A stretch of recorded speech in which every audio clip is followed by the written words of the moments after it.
Areas of effect in D&D, cylinders.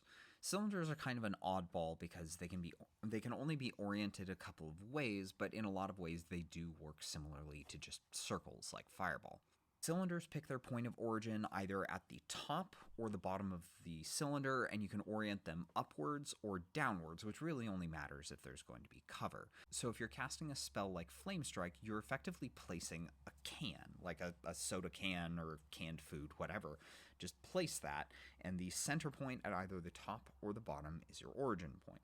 Now, a reminder of our three methods for handling areas of effect. Method 1 is Theater of the Mind.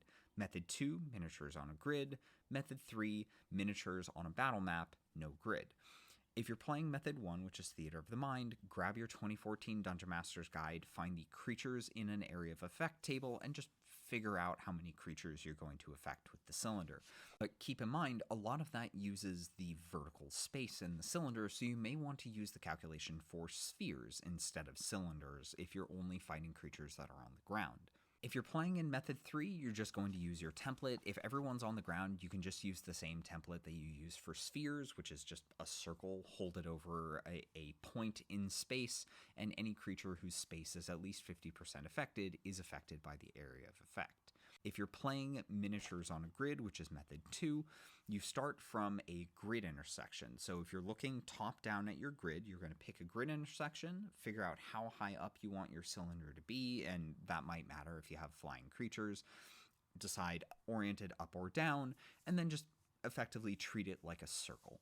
So you're going to draw a circular area around that origin point, and then figure out how many creatures' spaces are affected at least 50%. Now that's going to be kind of a pain towards the corners because the circles are going to cut through part of some spaces, and it has to be at least 50% affected. For some squares that'll be obvious, for some that's going to be difficult. If you're using the token method described in Xanathar's Guide to Everything, then just make it a square.